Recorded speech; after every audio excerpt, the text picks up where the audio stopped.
gremial que se creó el año pasado, ¿cierto? En octubre del año pasado. Yo estuve, la verdad es que siguiendo un poco las alternativas de lo que fueron las primeras veces que se juntaron. Recuerdo que se juntaron en el ICANN, ahí como que conformaron la masa crítica de lo que es esta organización que está ahora haciendo ya actividades concretas. En ese contexto está acá el presidente, José Ramón Cárdenas, y Cristian Navarro, uno de los directores, y tu nombre Nayelis Hernández. ¿Ya? Ellos en este momento son parte de la directiva. ¿Cuánta gente está matriculada en los registros? 70 personas. Bueno, la idea, ¿cierto?, es que nosotros hicimos esta actividad dentro de un ciclo de charlas que es denominada ética activa, que justamente busca dos cosas. Uno, en el fondo, dar a conocer, ¿cierto?, lo que es el colegio y empezar a trabajar por los temas que son importantes para toda la industria, ¿cierto?, y en especial en la industria, nuestra profesión, ¿ya?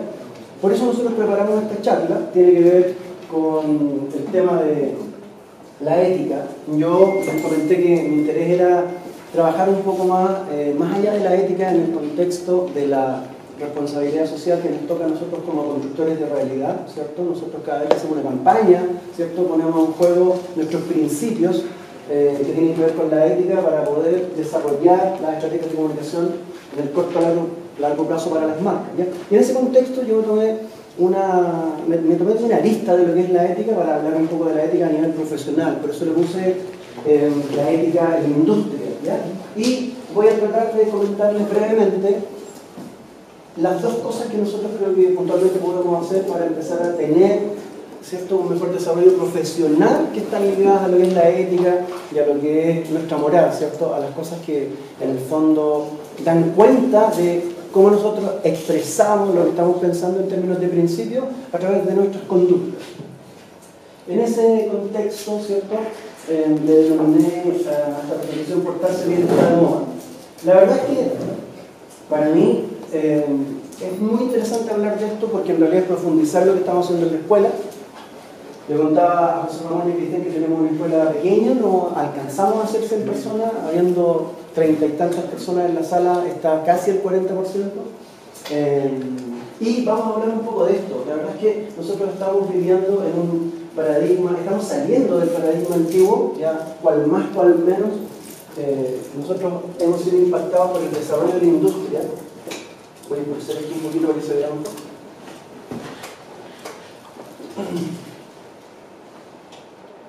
No, esta vez. Y fíjense, aquí hay un pequeño, ¿cierto?, chiste acerca de lo que ha sido la evolución de la publicidad vista, ¿cierto?, a través de los ojos de HBO OLED de la serie Mad Men. Hay un chiste, ¿cierto?, desde los 70 a lo que fue el año 2000, mujeres, dinero, poder, clase, mínimo esfuerzo, y todo eso se fue perdiendo, ¿cierto? Ya no es tan fácil ser publicista.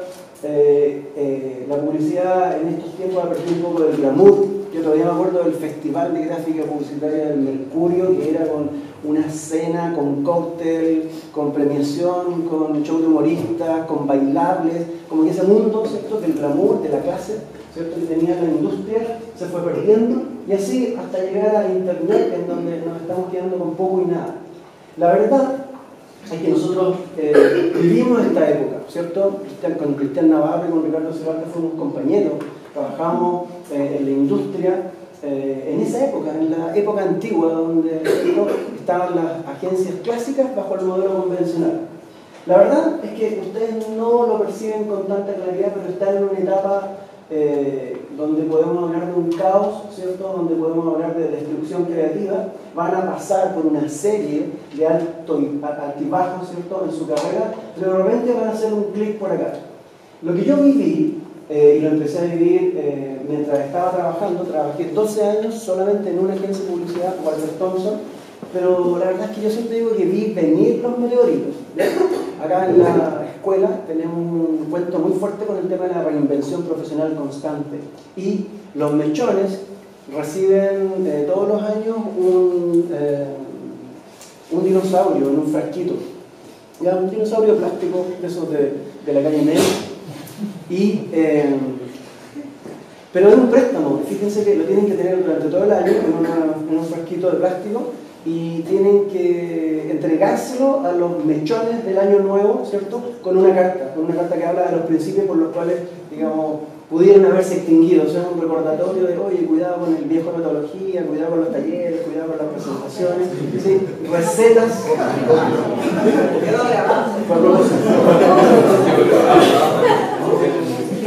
Recetas, ¿cierto? Para que los mechones no se extingan en la carrera. Y la verdad es que yo siempre digo que vi venir los meteoritos son reales.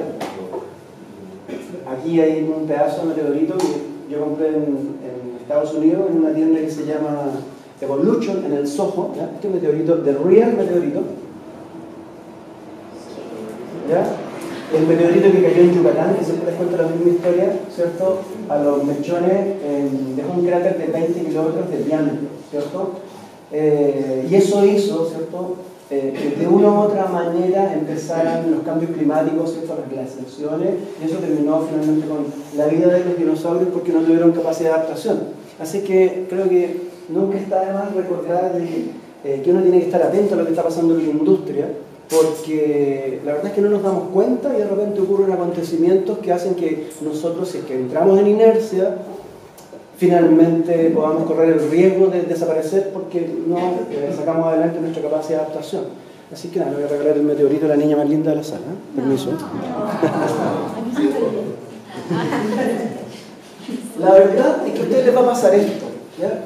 Van a entrar, ¿cierto?, en este periodo de caos, van a tener una clase buena, van a ir a un workshop bueno, de repente van a sentir que un acontecimiento importante los va a inspirar, ¿cierto?, y los va a entusiasmar en esta nueva manera, ¿cierto?, de empezar a gestionarse como estudiantes primero, después como profesionales. También van a haber eventos que los van a deprimir, ¿cierto? Les va a pasar algo en la pega, van a escuchar una noticia aterradora en la industria, a lo mejor el único software que ustedes son capaces de dominar va a ser reemplazado y van a tener que botar todo lo que tenían para aprender ¿cierto?, esta herramienta nueva.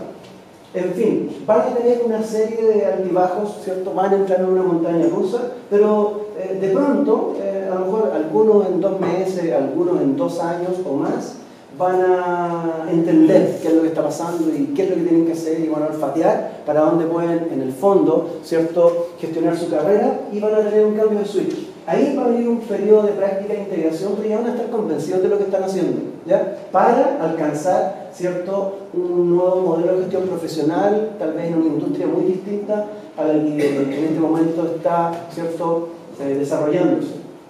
La idea transformadora para nosotros, ¿cierto?, lo hemos conversado bastante en la escuela, son las metodologías que vienen de la cultura ágil, la solución creativa de problemas que tiene como 60 años, pero que les voy a mostrar en un par de láminas que no estamos ocupando y desarrollando para mejorar la gestión de nuestros proyectos. El design thinking, ¿cierto?, como una de las metodologías que nos permite pensar de manera ordenada. La creatividad ágil, que es una derivación de las metodologías ágiles que tiene que ver justamente con nuestra industria. Y algo que es relativamente nuevo. Good Work es el último libro de Howard Gardner, el tipo que inventó las inteligencias múltiples. Y aquí habla de un concepto que es básico para nosotros, que tiene que ver con la ética, ¿cierto? Que es que la inteligencia tiene moral. Y en la medida en que nosotros, ¿cierto?, aplicamos la moral todos los días para gestionarnos, por lo general empezamos a realizar un mejor trabajo como estudiantes, como profesores, como profesionales, ¿ya? Y esto es como una de las ideas que detonó esta presentación. Porque piensen ustedes que estamos, y yo se lo he comentado hace poquito, hice una pequeña presentación, sobre todo para los chicos de primero y segundo, sobre los momentos bisagra. Les comenté del tema de la inmigración, lo recordarán. Bueno, en la última revista Paula que llegó el fin de semana, viene un especial espectacular sobre los inmigrantes, básicamente en Santiago, pero con algunos que están repartidos a lo largo del país. Y todo lo que les comenté está ahí retratado fielmente. Fíjense que además hay un par de declaraciones que los van a hacer entender y en el fondo se van a constituir en más argumentos para que ustedes entiendan, ¿cierto?, cuáles son los grandes componentes de estos momentos bisagras que estamos viviendo.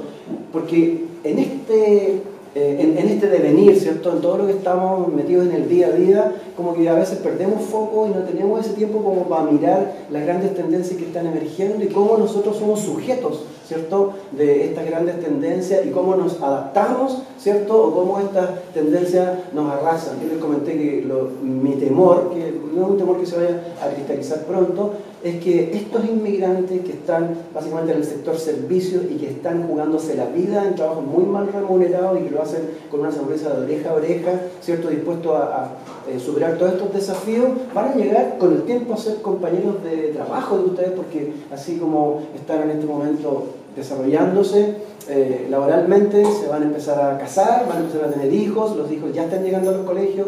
Uno de los artículos más entretenidos de la revista hacía mención a un colegio en donde había niños como de 7 nacionalidades, ¿cierto? Esos tipos van a llegar a la universidad y créanme que van a aprovechar su minuto de gloria, ¿cierto?, al tener la posibilidad de conseguir un título. Entonces, en ese contexto, ¿cierto?, ustedes tienen que estar conscientes de que es un momento bizarro.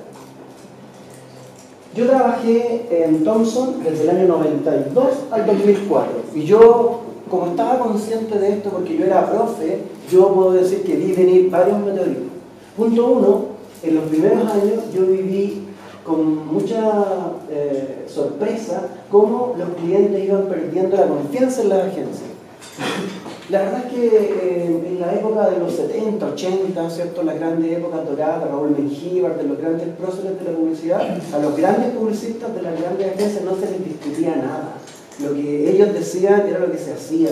Los presupuestos eran millonarios. Toda la gente que llegó un poco antes que nosotros a la industria y que pudo independizarse, ¿cierto?, y que pudo descolgarse de las primeras agencias internacionales que se instalaron en Chile y aprendieron el oficio, hicieron su emprendimiento y les fue espectacular.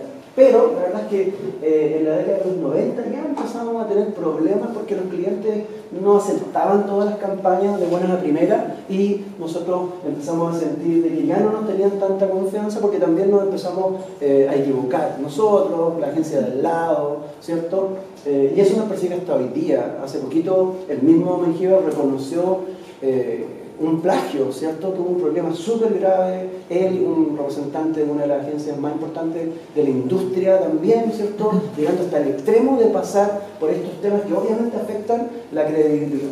Lo otro que vi que se perdía así de manera irrecuperable fue el 15% de comisión de agencia que marcó el paraíso para la industria. Eso se perdió cuando primeramente aparecieron las centrales de medios, ¿cierto?, que le quitaron un 3-4% a ese presupuesto, a esa comisión de publicidad que iba a toda la agencia. Ahora pasó a ser agencia creativa y a tener un 11% y la central de medios un 3-4%. Y después, como hubo tanta competencia, las empresas se empezaron, como se dice coloquialmente, a bajar los estándares y empezaron a ganarse las licitaciones bajándose la comisión, lo que fue un autogolazo de proporciones épicas, ¿cierto? Y que influyó obviamente en una de las causas por las cuales se llegó al estado en el que estamos ahora. Después viene la pérdida de la exclusividad. Yo estaba en Thomson y de repente nosotros hacíamos todo y de repente Unilever nos dice ya, ustedes hacen la campaña, pero vamos a hacer una promoción y resulta que hay agencias especialistas en promoción, así que el brief de promoción de todos nuestros productos ustedes van a tener que licitar con otras agencias especialistas. Ya empezamos a perder esto de que antes nosotros lo hacíamos todo. No teníamos tantas herramientas y por lo mismo salieron agencias especializadas en estos temas y esos competidores que venían nuevos, emergentes, fresquitos, dispuestos a jugársela, hicieron su papel y siguieron en el fondo canibalizando el gran negocio. Después vino lo peor, la pérdida de la lealtad. Un día estábamos a un día de presentar una campaña en el Laboratorio Chile para Calorú y nos dicen, no, ¿saben qué? No vengan porque el cliente ya se llevó la cuenta para otra agencia, hace como un mes vitrinearon, les gustó la agencia y nos acaban de avisar que perdimos la cuenta. O sea, ya a ese nivel de crisis en términos de una relación que en los 80 era espectacular, las cuentas nos duraban 10, 15, ¿cierto? 20 años, habían cuentas que nunca habían cambiado de agencia. Después vino la fusión de los holdings, vinieron los alineamientos internacionales, empezamos a perder el negocio por partes, por acá y por ahí. Y finalmente, la verdad es que en el 2000 en adelante, yo empecé a ver que licitábamos todos los días. Yo, en esta época, yo pienso que en los primeros 5 o 6 años, yo nunca participé en una licitación, nunca. Era muy esporádica, de repente llegaron los multicarriers y licitamos Chilesat y perdimos. Pero era una vez al año y no tenía, la verdad, la menor relevancia. Del 2000 para adelante empezamos a licitar todo. Yo me encontré de repente licitando la promoción de Svelti solo en los supermercados líderes. Sí, como licitaciones, además con poco glamour. Entonces, ese, ¿cierto?, marcó como la crisis fundamental. A mí, el 2004 dejé de trabajar en publicidad y dije, ¿quiero seguir trabajando en agencias? Dije no, yo hacía clases hace un montón de tiempo y preferí ir a buscar más clases, que fue para mí, la verdad es que la mejor decisión que pude tomar. Pero pude ver todo eso, ¿se dan cuenta? Por eso yo les digo que ahora, en la medida en que estamos leyendo, viendo lo que está pasando, qué sé yo, en los congresos, vemos las noticias de la industria, vemos que aparecen directores creativos que son robots y cosas de ese estándar que nos sorprenden, que al principio pensamos que son un chiste, que nunca nos van a suceder, menos a nosotros. Bueno, todo eso está pasando. Por eso, ¿cierto?, nosotros tratamos de entender bien este fenómeno. Este es el mapa que nosotros usamos para entender, pucha, cómo gestionar la carrera. Esto está en nuestro informe de autoevaluación que está ahora, ¿cierto?, siendo considerado por la agencia acreditadora. Pero en este contexto de la industria, ¿cierto?, donde la escuela está fabricando profesionales con una estrategia, con un desarrollo curricular para fabricar, ¿cierto?, el perfil de egreso de los publicistas que son ustedes, en este contexto están pasando aquí, a este nivel, dos cosas grandotas que son importantes. De partida hay un cambio industrial. Se acabó la época de la publicidad convencional, surgieron nuevas áreas de trabajo, todo lo que tiene que ver con marketing digital, redes sociales, generación de experiencia, generación de contenido, y además surgieron nuevos modelos de operación, todo lo que es marketing digital, todo lo que es la negociación, ¿cierto?, por cómo se trabajan los AdWords, por cómo se trabajan todas las herramientas que tienen que ver, ¿cierto?, con marketing directo en las plataformas. La verdad es que son temas distintos que no existían hace 10, 12 años y que hacen que la industria de las comunicaciones está redefiniendo prácticamente todas las prácticas comerciales y que además haya entendido de que esto que implican estas nuevas áreas de trabajo emergentes son un nuevo paradigma de comunicación, ¿ya? Y yo siempre comento que los publicistas de 30 años que nos están reciclando, ¿cierto?, están corriendo el riesgo, ¿cierto?, de que les caiga ese meteorito, ¿cierto?, y extinguirse. Por el otro lado, se definió una nueva manera de entender el rol de la publicidad.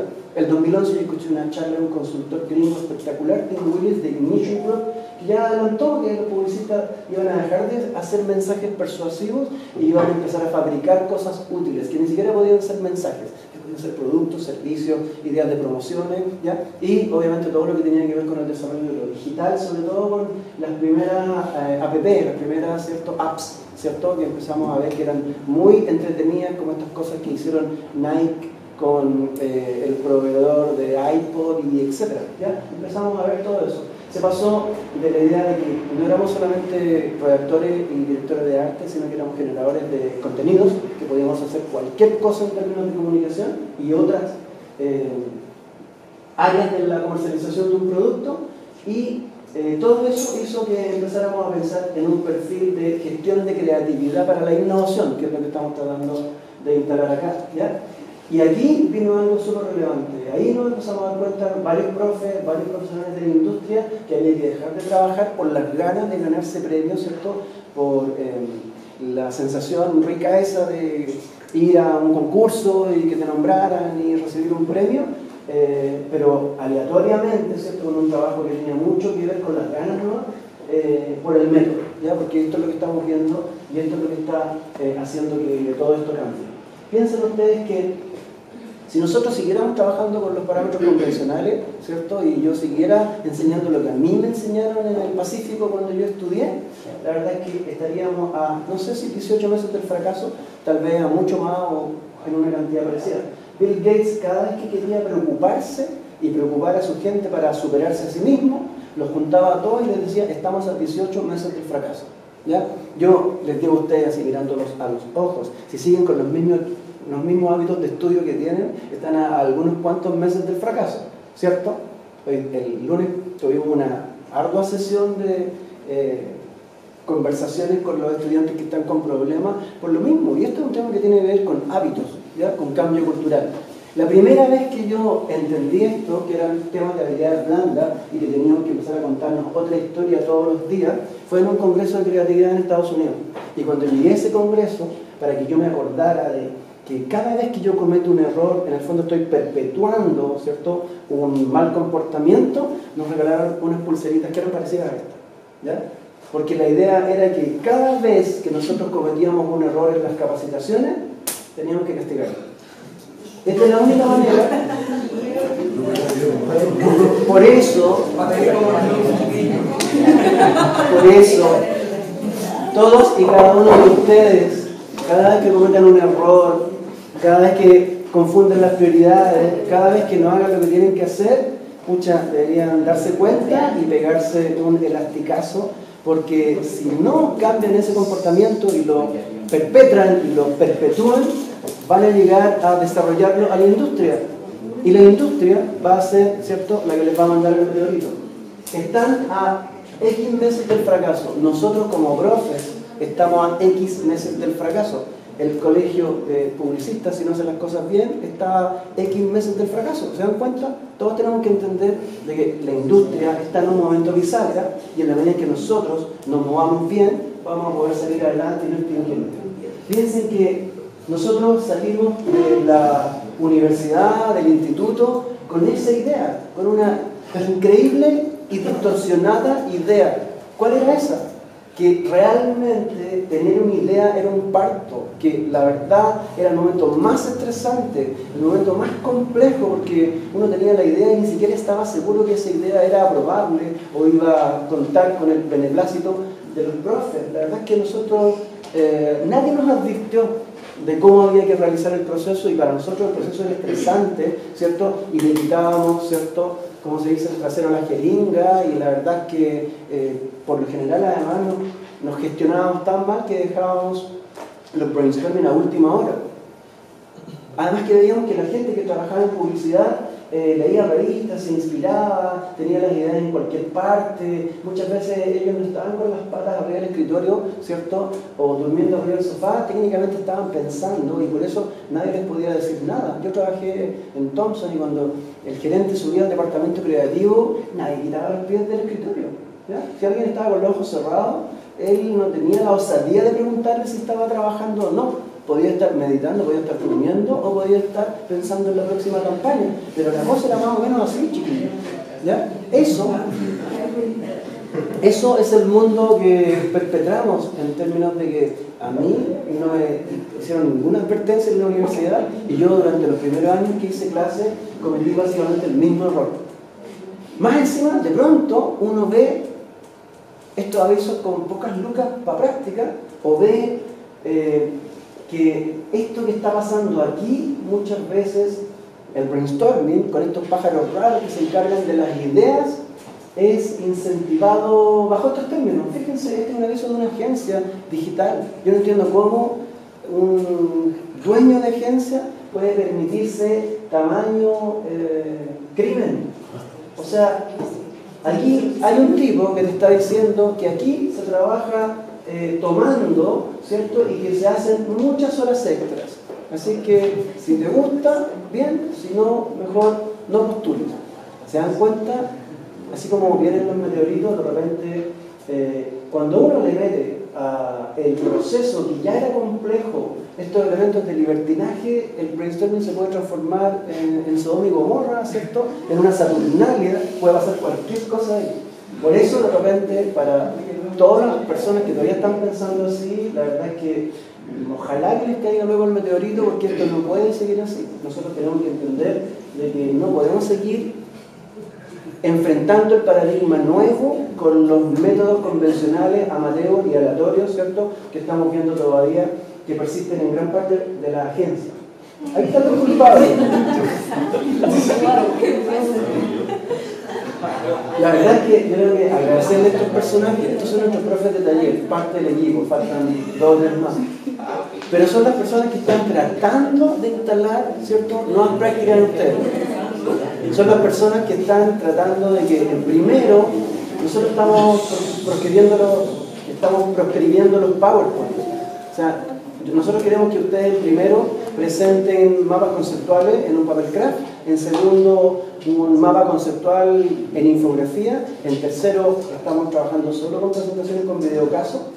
Mi curso se portó increíble el primer semestre, esperamos que la cosa siga así, porque nosotros tenemos que gestionar este cambio cultural para que ustedes lleguen al mercado con otras herramientas.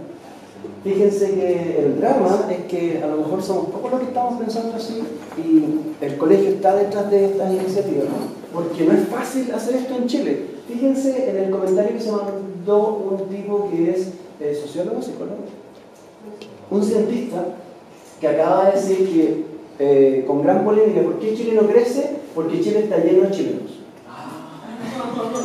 ¿Ya? Está saliendo en las redes sociales y está haciendo un comentario súper provocativo. Él lo dice porque los chilenos son los chilenos, pero también porque no tenemos la suficiente inmigración. Aunque creamos que hay esta inmigración, Australia y Nueva Zelanda, dice él, tienen porcentajes de inmigración que hacen que el país entre en movimiento, que haya emprendimiento, que haya innovación. En Chile no alcanzamos al 2% todavía de inmigración, pero se viene, y en la medida en que haya más inmigración, ¿cierto? Nosotros vamos a ver, y la verdad es que nos vamos a tener que contaminar positivamente de las ganas que tienen estos tipos. Recuerden que nosotros somos uno de los países más trabajólicos del mundo, ¿ya? Aquí aparece Chile y luego México como los países que están mayor cantidad de horas sometiéndose al trabajo.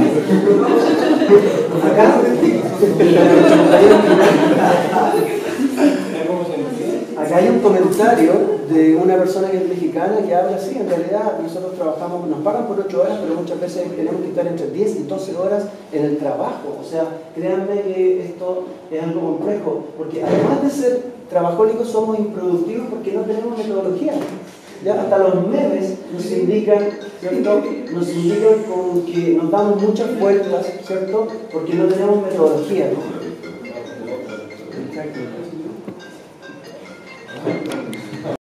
Gremial que se creó el año pasado, ¿cierto? En octubre del año pasado. Yo estuve, la verdad es que siguiendo un poco las alternativas de lo que fueron las primeras veces que se juntaron. Recuerdo que se juntaron en el CAN, ahí como que conformaron la masa crítica de lo que es esta organización que está ahora haciendo ya actividades concretas. En ese contexto está acá el presidente, José Ramón Cárdenas, y Cristian Navarro, uno de los directores, y todo el otro. Nayelis Hernández. ¿Ya? Ellos en este momento son parte de la directiva. ¿Cuánta gente está matriculada en los registros? 70 personas. Bueno, la idea, ¿cierto?, es que nosotros hicimos esta actividad dentro de un ciclo de charlas que ellos denominaron ética activa, que justamente busca dos cosas. Uno, en el fondo, dar a conocer, ¿cierto?, lo que es el colegio y empezar a trabajar por los temas que son importantes para toda la industria, ¿cierto?, y en especial en la industria, nuestra profesión, ¿ya?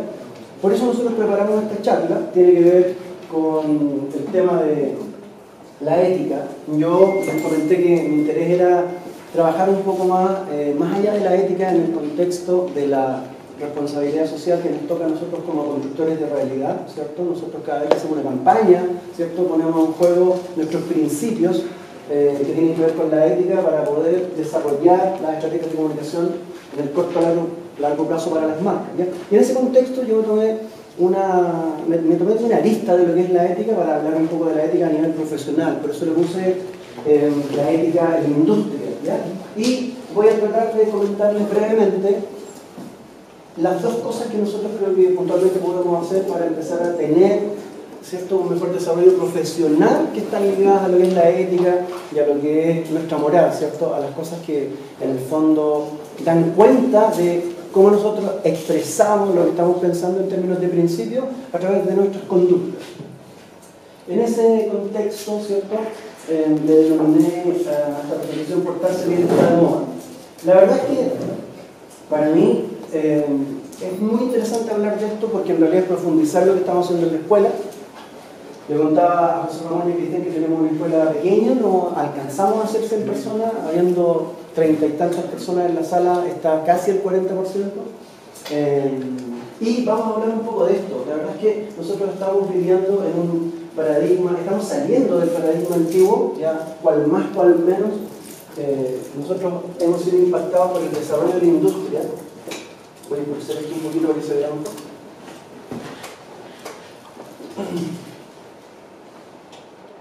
No, esta vez. Y fíjense, aquí hay un pequeño cierto chiste acerca de lo que ha sido la evolución de la publicidad vista, ¿cierto? A través de los ojos de HBO OLED de la serie Mad Men. Hay un chiste, ¿cierto? Desde los 70 a lo que fue el año 2000, mujeres, dinero, poder, clase, mínimo esfuerzo, y todo eso se fue perdiendo, ¿cierto? Ya no es tan fácil ser publicista.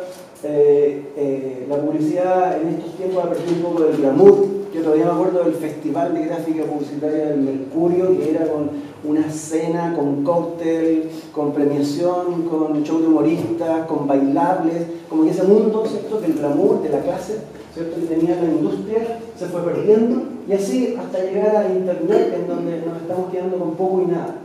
La verdad es que nosotros vivimos esta época, ¿cierto? Con Cristian Navarro y con Ricardo Cervantes fuimos compañeros, trabajamos en la industria, en esa época, en la época antigua, donde estaban las agencias clásicas bajo el modelo convencional.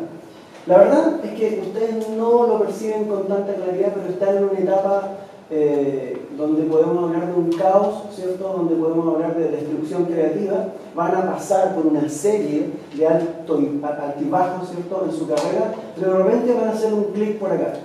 Lo que yo viví, y lo empecé a vivir mientras estaba trabajando, trabajé 12 años solamente en una agencia de publicidad, Walter Thompson, pero la verdad es que yo siempre digo que vi venir los meteoritos.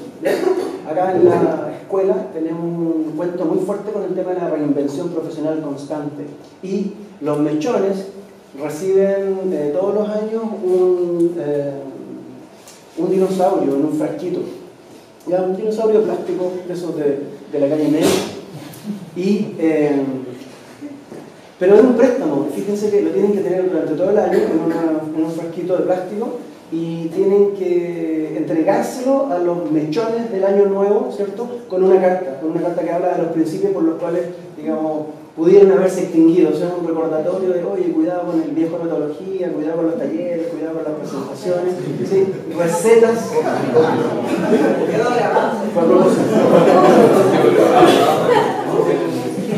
Recetas, ¿cierto?, para que los mechones no se extingan en la carrera. Y la verdad es que yo siempre digo que vi venir los meteoritos son reales. Aquí hay un pedazo de meteorito que yo compré en Estados Unidos, en una tienda que se llama Evolution, en el Soho, ¿ya? Este meteorito, The Real meteorito, ¿ya? El meteorito que cayó en Yucatán, que siempre les cuento la misma historia, ¿cierto? A los mechones dejó un cráter de 20 kilómetros de diámetro, ¿cierto? Y eso hizo, ¿cierto?, que de una u otra manera empezaran los cambios climáticos, ¿cierto?, las glaciaciones, y eso terminó finalmente con la vida de los dinosaurios porque no tuvieron capacidad de adaptación. Así que creo que nunca está de más recordar que uno tiene que estar atento a lo que está pasando en la industria, porque la verdad es que no nos damos cuenta y de repente ocurren acontecimientos que hacen que nosotros, si es que entramos en inercia, finalmente podamos correr el riesgo de desaparecer porque no sacamos adelante nuestra capacidad de adaptación. Así que nada, le voy a regalar el meteorito a la niña más linda de la sala. Permiso.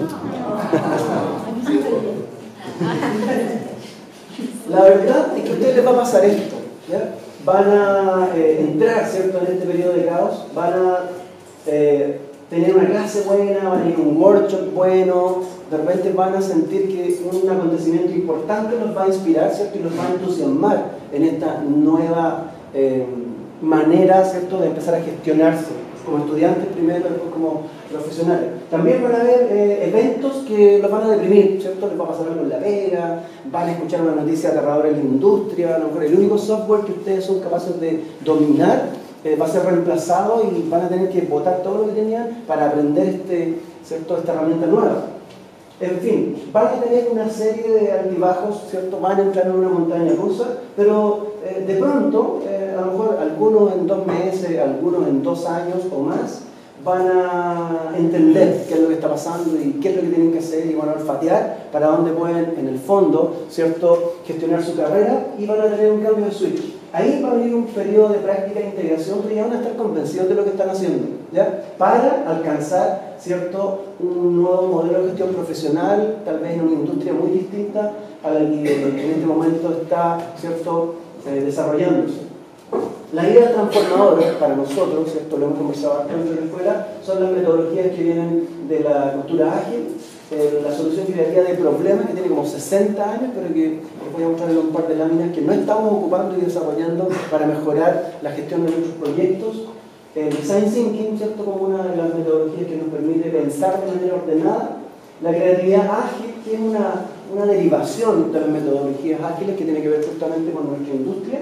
Y algo que es relativamente nuevo. Good Work es el último libro de Howard Gardner, el tipo que inventó las inteligencias múltiples. Y aquí habla de un concepto que es básico para nosotros, que tiene que ver con la ética, ¿cierto? Que es que la inteligencia tiene moral. Y en la medida en que nosotros, ¿cierto?, aplicamos la moral todos los días para gestionarnos, por lo general empezamos a realizar un mejor trabajo como estudiantes, como profesores, como profesionales, ¿ya? Y esto es como una de las ideas que detonó esta presentación. Porque piensen ustedes que estamos, y yo se lo he comentado hace poquito, hice una pequeña presentación, sobre todo para los chicos de primero y segundo, sobre los momentos bisagra. Les comenté del tema de la inmigración, lo recordarán. Bueno, en la última revista Paula que llegó el fin de semana, viene un especial espectacular sobre los inmigrantes, básicamente en Santiago, pero con algunos que están repartidos a lo largo del país. Y todo lo que les comenté está ahí retratado fielmente. Fíjense que además hay un par de declaraciones que los van a hacer entender y en el fondo se van a constituir en más argumentos para que ustedes entiendan, ¿cierto?, cuáles son los grandes componentes de estos momentos bisagras que estamos viviendo. Porque en este devenir, ¿cierto?, en todo lo que estamos metidos en el día a día, como que a veces perdemos foco y no tenemos ese tiempo como para mirar las grandes tendencias que están emergiendo y cómo nosotros somos sujetos, ¿cierto?, de estas grandes tendencias y cómo nos adaptamos, ¿cierto?, o cómo estas tendencias nos arrasan. Yo les comenté que mi temor, que no es un temor que se vaya a cristalizar pronto, es que estos inmigrantes que están básicamente en el sector servicios y que están jugándose la vida en trabajos muy mal remunerados y que lo hacen con una sonrisa de oreja a oreja, ¿cierto?, dispuestos a superar todos estos desafíos, van a llegar con el tiempo a ser compañeros de trabajo de ustedes, porque así como están en este momento desarrollándose laboralmente, se van a empezar a casar, van a empezar a tener hijos, los hijos ya están llegando a los colegios. Uno de los artículos más entretenidos de la revista hacía mención a un colegio en donde había niños como de 7 nacionalidades, ¿cierto? Esos tipos van a llegar a la universidad y créanme que van a aprovechar su minuto de gloria, ¿cierto?, al tener la posibilidad de conseguir un título. Entonces, en ese contexto, ¿cierto?, ustedes tienen que estar conscientes de que es un momento bisagra. Yo trabajé en Thomson desde el año 92 al 2004 y yo, como estaba consciente de esto porque yo era profe, yo puedo decir que vi venir varios meteoritos. Punto 1, en los primeros años yo viví con mucha sorpresa cómo los clientes iban perdiendo la confianza en las agencias. La verdad es que en la época de los 70, 80, ¿cierto?, las grandes épocas doradas, Raúl Mengíbar, de los grandes próceres de la publicidad, a los grandes publicistas de las grandes agencias no se les discutía nada. Lo que ellos decían era lo que se hacía. Los presupuestos eran millonarios. Toda la gente que llegó un poco antes que nosotros a la industria y que pudo independizarse, ¿cierto?, y que pudo descolgarse de las primeras agencias internacionales que se instalaron en Chile y aprendieron el oficio, hicieron su emprendimiento y les fue espectacular. Pero la verdad es que en la década de los 90 ya empezamos a tener problemas porque los clientes no aceptaban todas las campañas de buenas a primeras y nosotros empezamos a sentir de que ya no nos tenían tanta confianza porque también nos empezamos a equivocar. Nosotros, la agencia de al lado, ¿cierto? Y eso nos persigue hasta hoy día. Hace poquito el mismo Mengíbar reconoció un plagio, ¿cierto? Tuvo un problema súper grave, él, un representante de una de las agencias más importantes de la industria también, ¿cierto? Llegando hasta el extremo de pasar por estos temas que obviamente afectan la credibilidad. Lo otro que vi que se perdía así de manera irrecuperable fue el 15% de comisión de agencia que marcó el paraíso para la industria. Eso se perdió cuando primeramente aparecieron las centrales de medios, ¿cierto? Que le quitaron 3-4% a ese presupuesto, a esa comisión de publicidad que iba a toda la agencia. Ahora pasó a ser agencia creativa y a tener un 11% y la central de medios un 3-4%. Y después, como hubo tanta competencia, las empresas empezaron, como se dice coloquialmente, a bajar los estándares y empezaron a ganarse las licitaciones bajándose la comisión, lo que fue un autogolazo de proporciones épicas, ¿cierto? Y que influyó obviamente en una de las causas por las cuales se llegó al estado en el que estamos ahora. Después viene la pérdida de la exclusividad. Yo estaba en Thomson y de repente nosotros hacíamos todo y de repente Unilever nos dice, ya, pues ustedes hacen la campaña, pero vamos a hacer una promoción, y resulta que hay agencias especialistas en promoción, así que el brief de promoción de todos nuestros productos, ustedes van a tener que licitar con otras agencias especialistas. Ya empezamos a perder esto de que antes nosotros lo hacíamos todo. No teníamos tantas herramientas y por lo mismo salieron agencias especializadas en estos temas y esos competidores que venían nuevos, emergentes, fresquitos, dispuestos a jugársela, hicieron su papel y siguieron en el fondo canibalizando el gran negocio. Después vino lo peor, la pérdida de la lealtad. Un día estábamos a un día de presentar una campaña en el Laboratorio de Chile para Calorú y nos dicen, no, ¿saben qué? No vengan porque el cliente ya se llevó la cuenta para otra agencia, hace como un mes vitrinearon, les gustó la agencia y nos acaban de avisar que perdimos la cuenta. O sea, ya a ese nivel de crisis en términos de una relación que en los 80 era espectacular, las cuentas nos duraban 10, 15, ¿cierto? 20 años, habían cuentas que nunca habían cambiado de agencia. Después vino la fusión de los holdings, vinieron los alineamientos internacionales, empezamos a perder el negocio por partes, por acá y por ahí. Y finalmente, la verdad es que en el 2000 en adelante, yo empecé a ver que licitábamos todos los días. Yo, en esta época, yo pienso que en los primeros 5 o 6 años, yo nunca participé en una licitación, nunca. Era muy esporádica, de repente llegaron los multicarriers y licitamos ChileSat y perdimos. Pero era una vez al año y no tenía, la verdad, la menor relevancia. Del 2000 para adelante empezamos a licitar todo.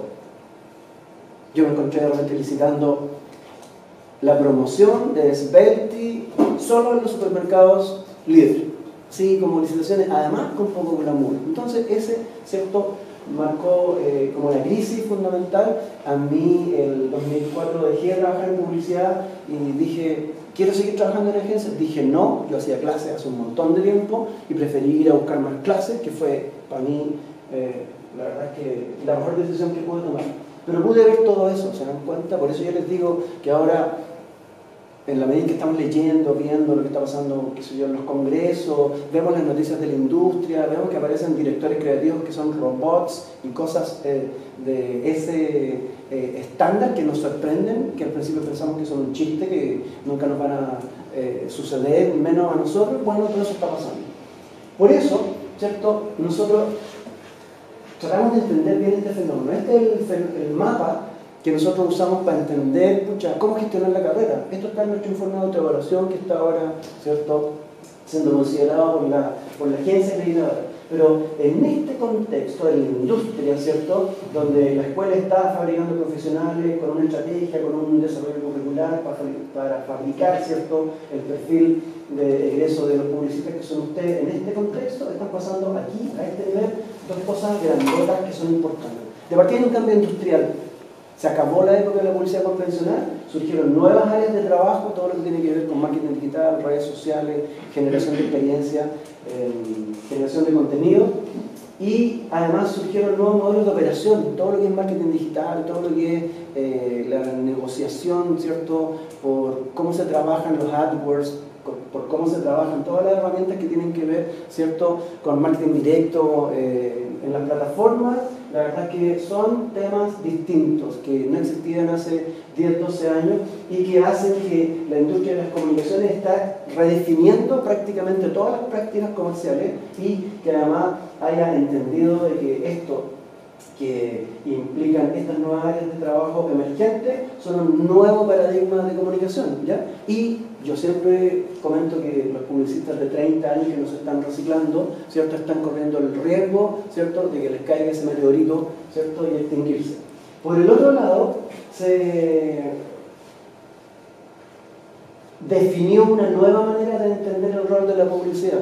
El 2011 yo escuché una charla de un consultor gringo espectacular, Tim Willis, de Ignition Group, que ya adelantó que los publicistas iban a dejar de hacer mensajes persuasivos y iban a empezar a fabricar cosas útiles, que ni siquiera podían ser mensajes, que podían ser productos, servicios, ideas de promociones, ¿ya? Y obviamente todo lo que tenía que ver con el desarrollo de lo digital, sobre todo con las primeras app, las primeras, ¿cierto?, apps, ¿cierto?, que empezamos a ver que eran muy entretenidas, como estas cosas que hicieron Nike con el proveedor de iPod y etcétera, ¿ya? Empezamos a ver todo eso. Se pasó de la idea de que no éramos solamente redactores y directores de arte, sino que éramos generadores de contenidos, que podíamos hacer cualquier cosa en términos de comunicación y otras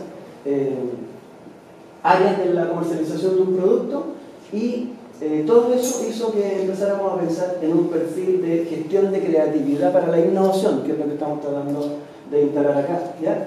Y aquí vino algo súper relevante. Ahí nos empezamos a dar cuenta, varios profesionales de la industria, que había que dejar de trabajar por las ganas de ganarse premios, ¿cierto?, por la sensación rica esa de ir a un concurso y que te nombraran y recibir un premio, pero aleatoriamente, ¿cierto?, con un trabajo que tenía mucho que ver con las ganas, ¿no?, por el método, ¿ya? Porque esto es lo que estamos viendo y esto es lo que está haciendo que todo esto cambie.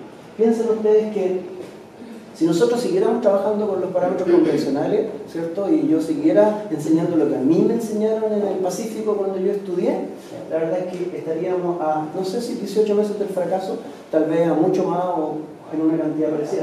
Bill Gates, cada vez que quería preocuparse y preocupar a su gente para superarse a sí mismo, los juntaba a todos y les decía, estamos a 18 meses del fracaso, ¿ya? Yo les digo a ustedes, así mirándolos a los ojos, si siguen con los mismos hábitos de estudio que tienen, están a algunos cuantos meses del fracaso, ¿cierto? El lunes tuvimos una ardua sesión de conversaciones con los estudiantes que están con problemas por lo mismo, y esto es un tema que tiene que ver con hábitos, ¿ya?, con cambio cultural. La primera vez que yo entendí esto, que eran temas de habilidades blandas y que teníamos que empezar a contarnos otra historia todos los días, fue en un congreso de creatividad en Estados Unidos.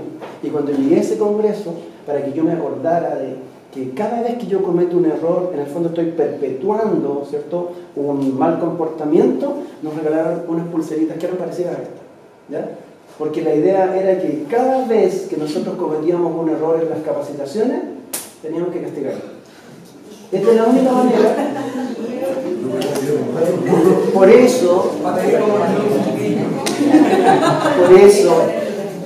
todos y cada uno de ustedes, cada vez que cometan un error, cada vez que confunden las prioridades, cada vez que no hagan lo que tienen que hacer, deberían darse cuenta y pegarse un elasticazo, porque si no cambian ese comportamiento y lo perpetran y lo perpetúan, van a llegar a desarrollarlo a la industria. Y la industria va a ser, ¿cierto?, la que les va a mandar el meteorito. Están a X meses del fracaso. Nosotros como profes estamos a X meses del fracaso. El colegio de publicistas, si no hacen las cosas bien, está a X meses del fracaso. ¿Se dan cuenta? Todos tenemos que entender de que la industria está en un momento bisagra y en la medida en que nosotros nos movamos bien, vamos a poder salir adelante y no extinguirnos.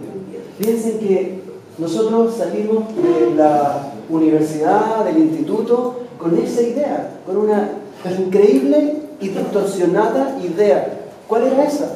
Que realmente tener una idea era un parto, que la verdad era el momento más estresante, el momento más complejo, porque uno tenía la idea y ni siquiera estaba seguro que esa idea era aprobable o iba a contar con el beneplácito de los profes. La verdad es que nosotros, nadie nos advirtió de cómo había que realizar el proceso, y para nosotros el proceso era estresante, ¿cierto? Y le quitábamos, ¿cierto?, como se dice, el trasero a la jeringa, y la verdad es que por lo general además nos gestionábamos tan mal que dejábamos los brainstorming a última hora. Además que veíamos que la gente que trabajaba en publicidad leía revistas, se inspiraba, tenía las ideas en cualquier parte. Muchas veces ellos no estaban con las patas arriba del escritorio, ¿cierto? O durmiendo arriba del sofá, técnicamente estaban pensando y por eso nadie les podía decir nada. Yo trabajé en Thomson y cuando el gerente subía al departamento creativo, nadie quitaba los pies del escritorio, ¿ya? Si alguien estaba con los ojos cerrados, él no tenía la osadía de preguntarle si estaba trabajando o no. Podía estar meditando, podía estar durmiendo o podía estar pensando en la próxima campaña. Pero la cosa era más o menos así, chiquillos, ¿ya? Eso es el mundo que perpetramos en términos de que a mí no me hicieron ninguna advertencia en la universidad y yo durante los primeros años que hice clase cometí básicamente el mismo error. Más encima, de pronto, uno ve estos avisos con pocas lucas para práctica o ve que esto que está pasando aquí, muchas veces el brainstorming con estos pájaros raros que se encargan de las ideas es incentivado bajo estos términos. Fíjense, este es un aviso de una agencia digital. Yo no entiendo cómo un dueño de agencia puede permitirse tamaño crimen. O sea, aquí hay un tipo que te está diciendo que aquí se trabaja tomando, ¿cierto? Y que se hacen muchas horas extras. Así que si te gusta, bien, si no, mejor no postules. ¿Se dan cuenta? Así como vienen los meteoritos, de repente, cuando uno le mete el proceso que ya era complejo, estos elementos de libertinaje, el brainstorming se puede transformar en Sodoma y Gomorra, ¿cierto? En una Saturnalia, puede pasar cualquier cosa ahí. Por eso, de repente, para todas las personas que todavía están pensando así, la verdad es que ojalá que les caiga luego el meteorito, porque esto no puede seguir así. Nosotros tenemos que entender de que no podemos seguir enfrentando el paradigma nuevo con los métodos convencionales, amateur y aleatorios, ¿cierto?, que estamos viendo todavía, que persisten en gran parte de la agencia. Ahí están los culpables.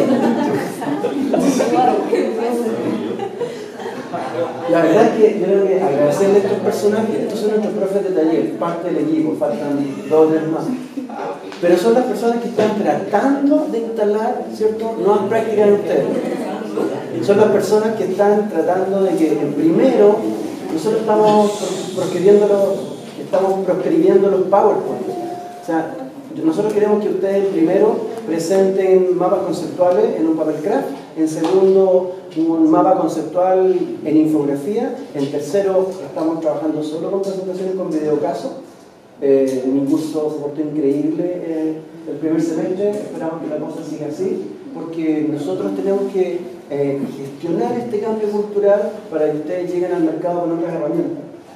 Fíjense que el drama es que a lo mejor somos pocos los que estamos pensando así y el colegio está detrás de estas iniciativas, porque no es fácil hacer esto en Chile. Fíjense en el comentario que se mandó un tipo que es sociólogo, psicólogo, un cientista que acaba de decir que con gran polémica, ¿por qué Chile no crece? Porque Chile está lleno de chilenos. ¿Ya? Está saliendo en las redes sociales y está haciendo un comentario súper provocativo. Él lo dice porque los chilenos son los chilenos, pero también porque no tenemos la suficiente inmigración. Aunque creamos que hay alta inmigración, Australia y Nueva Zelanda, dice él, tienen porcentajes de inmigración que hacen que el país entre en movimiento, que haya emprendimiento, que haya innovación. En Chile no alcanzamos al 2% todavía de inmigración, pero se viene, y en la medida en que haya más inmigración, ¿cierto?, nosotros vamos a ver, y la verdad es que nos vamos a tener que contaminar positivamente de las ganas que tienen estos tipos. Recuerden que nosotros somos uno de los países más trabajólicos del mundo, ¿ya? Aquí aparece Chile y luego México como los países que están mayor cantidad de horas sujetos al trabajo.